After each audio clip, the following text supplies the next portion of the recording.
mask. We'll invite our photojournalists to take nice.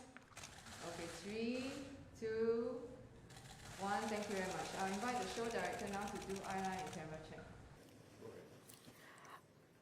So I understand and appreciate why you asked the question, and I think there's going to be plenty of time to analyze what has happened and what has taken place in the context of the withdrawal from Afghanistan. But right now we are singularly focused on evacuating American citizens, Afghans who worked with us, and Afghans who are vulnerable, including women and children. And that is our singular focus at this time, understanding that we have a priority in making sure that the people that in particular helped America achieve its responsibilities in terms of our priorities and the reason we went to Afghanistan in the first place, that we have a responsibility and we feel a deep commitment to making sure that folks who helped us are safe.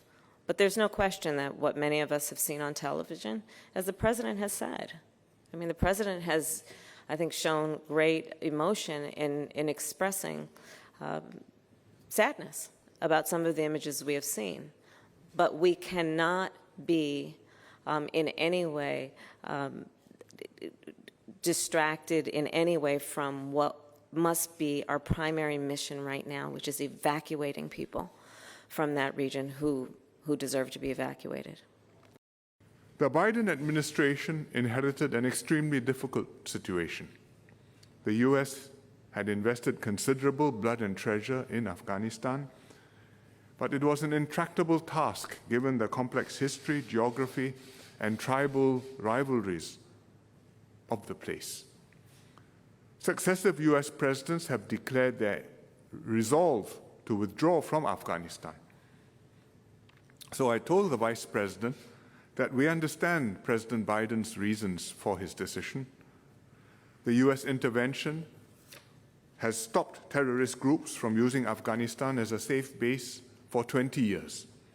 For this, Singapore is grateful. We hope Afghanistan does not become an epicenter for terrorism again.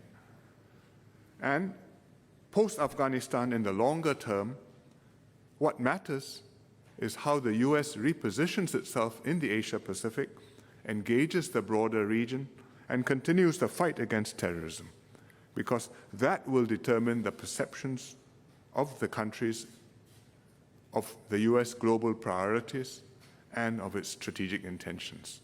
And specifically on the current withdrawal evacuation operation, as I mentioned just now, Singapore would be happy to offer our Air Force Airbus A330 to assist in the evacuation operation. Well, countries all over the region, and I'm sure all over the world, are watching developments in Afghanistan very closely. Foremost in everybody's minds is the safety and security of the civilians. And I hope all sides will work to ensure this. I reaffirmed in our meeting the United States' commitment to working with our allies and partners around the Indo-Pacific to uphold the rules-based international order and freedom of navigation, including in the South China Sea.